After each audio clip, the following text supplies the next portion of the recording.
Good morning, everyone. And you know, it's funny, that book, when our son Daniel was born, that was the book that I would read at 2 o'clock in the morning as I was feeding him, and inevitably we would both fall asleep. But I still, to this date, because that was such a precious moment, and I have that, when I think of that book, that's the moment that I am involved in. So that is why that is my favorite book. Let me just pull this up real quick.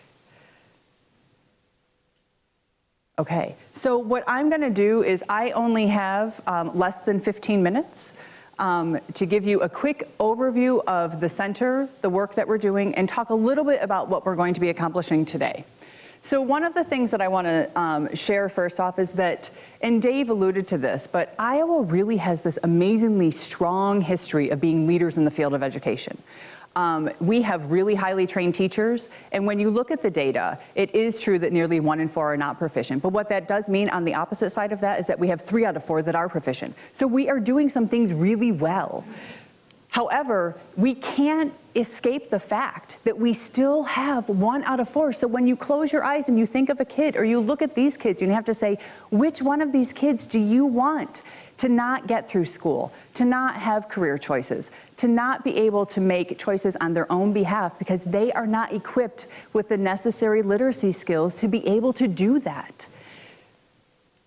The other information that I'm going to share, so kind of bouncing off of the information that Dave shared with you, this is updated NAEP intervention data from 2013. So the interesting thing that I want to bring to your attention about this is that if you look over here, so we have the US, Alabama, Iowa, what's MA?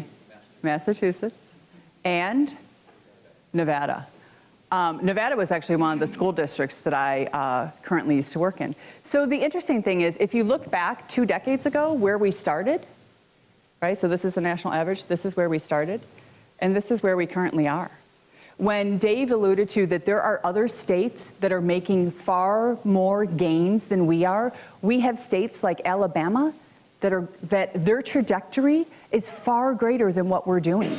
So we have to think about, lots of times we hear, well, our population's changing. The population's changing in these states too. Things are getting harder. Things are getting harder in these states too.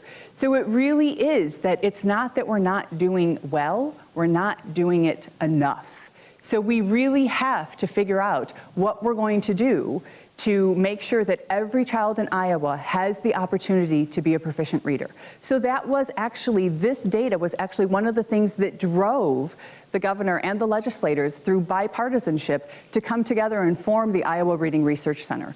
So it was formed during the 2012 legislative session in Senate File 2284 with continued appropriations in 2013 as well as this year. It does work under the auspices of the Department of Education. So while Dave did a really nice job saying, here's the big vision, we're part of that vision, but I'm not an employee of the Department of Education. Our dollars actually flow through the AEA Collaborative, and Grant Wood actually holds our dollars. So we aren't bricks and mortar, so you can't come visit me. Well, you could. I have a small office space, and so does my staff that's small at Grant Wood. But we actually, most of our work is done and resides on the web. So we're a web-based facility, and this is also some of the work that we do is actually face-to-face interaction. So we're not a brick and mortar system. So again, going back to, so what was the purpose? We know that we can do better. We know we absolutely have to. If we do anything for kids, we have to give them that gift of being able to be proficient readers. That is going to make all of the difference in their school careers, in their lives, and beyond. So with that, our purpose truly is to apply the current research for the development and dissemination so that we can ensure that every kid in Iowa is proficient in reading. So how do we do that? Actually, when the legislation was put forward, they were very strategic and very smart, I think, about saying, we can't do it all, but here are some top priorities that we think could get the work going. So these are the priorities. I'm going to speak to some of them specifically and gloss over some others. And I also want to mention that when the legislation was passed, it did say that the center does serve a K-12 population.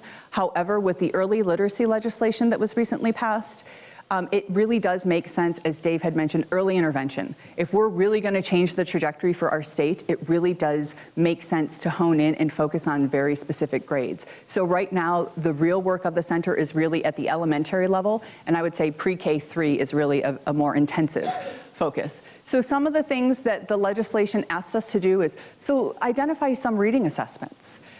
Those assessments that you're going to be learning about today is FAST, Formative Assessment System for Teachers, as well as IGDIs, the Individual Growth and Development Indicators.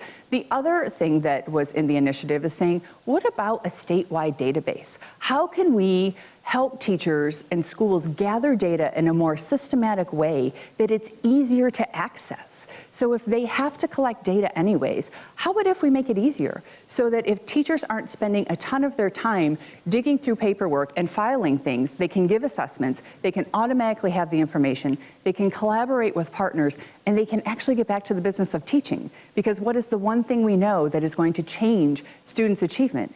It's the engagement with the teacher, and it is the actual amount of time that they are exposed to good instructional practices. So the other thing that we were charged to do is to look at evidence-based interventions and strategies, and the State Department, we've been collaborating with the State Department on that. There was an RFI and an RFP that went out. They will be reviewing those interventions and making that information available this summer to the field. The other thing that is really interesting, if you haven't, how many of you have already heard about the need for an intensive summer literacy program that every school district in the state of Iowa in 2017 is going to be required to have this? This is actually linked to the third grade retention. So those students now in the year 2017 that are not proficient on the statewide test either can be retained or they can be participate in an intensive summer literacy program. So this is a little bit different than some of those enrichment programs that we think about. Let's make sure the kids don't have a large backslide, which we know happens to all kids. But this is truly about accelerating them. How can we increase their growth in literacy so that they have a better chance of being on track moving forward? So the center is charged in that work of putting together the guidelines and the criteria that all schools must use when they think about having an intensive summer literacy program. So honestly, I'm most excited about this work. I actually think it's an opportunity to think big. How can we connect with our community partners? What's going on in our local libraries? This isn't a school issue, this is a community issue. And summer is the perfect time to engage these families in that often struggle with food needs and other needs. How can we build those wraparound services, get the kids some good intervention, and really meet the needs of these families? So I'm actually quite excited about that work that we will be starting actually right away. Professional development is another thing that the center has been charged with. Professional development is pretty expensive, and our budget is actually not very large, but this is an opportunity that I would consider professional development that we are allowed to offer and provide. And then the other one is school and community partnerships. No one does this work alone at all.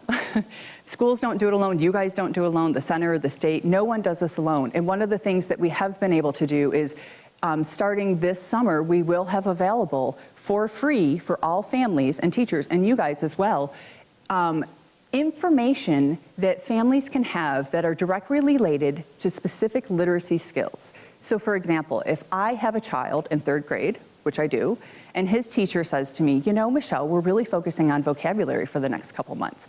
I can go to the Iowa Reading Research Center website. I can filter through family resources. I can look for third grade. I can look for vocabulary specifically. And if I'm interested in watching a video clip or reading an article or having a game to play or looking at an app, I can find all of those things right there on the website. We will be rolling that out this summer and this fall, so we're very excited about that as well. So the one thing that I think our next speaker's here, but I have 5 minutes, so I'm gonna make the Lieutenant Governor wait. Because I wanna share a story. So I want you, as I'm talking about this story, I want you to look at this map. This map actually represents the number of schools in our state that have shown, schools and non-pubs are the darker dots, that have shown an interest in engaging in the early warning system, which is what you all are going to be learning about for the next 2 days, which is the assessments as well as the database system. So When I was a professor and the classes that I taught were assessment and reading, one of the things that we would do every year is that we would go meet with our local schools. And me and my other faculty, and we would go and we would say, so tell us, how can we better prepare our teachers? What is it that we could assist you with that when they are done with our program, they come to you with skills that you know they need to have to hit the ground running? So this is what we would hear. We would get a list of assessments. We would get a list of programs or interventions or instruction. And every single time they would say, and can you help them with behavior management? They don't know how to manage their classroom. We said, okay, and then we would go talk to another district or another school, and we would ask them the same questions. What is it that we could do as professors to help our students as we're training them so that they're better equipped and prepared once they get to you? Well, these are the assessments they must know. This is the curriculum material they must know. And can you please help them with behavior management? And so we would come back to the university and we would sit down and we would look at this list, and guess what? Nothing was the same. Everybody was doing something different. And so then we were struggling with, so what do we change, right? How do we look at, well, what's the biggest district? Do we look at, well, where do most of our students do their student teaching? Do we look at, well, where are our students most likely going to be employed? And it really was meaning that we really weren't meeting the needs of our students, and it really was a struggle for us. Because it's very rare that a system is at a statewide level that you can be pretty sure that the students that you are going to be working with are going to be engaged with practices that are systemic across the state. Is this all you would ever teach? Oh my God, I hope not, right? No, but it is one piece of information that it's highly likely that the students that you're working with, they're going to come across these assessments and they're going to be expected to know how to do them and what the data means. So we can't do this alone, and you guys are the key. I know this because I used to be you, and I think that the smartest thing that the state is doing is investing in higher education and saying, you guys need to do this with us.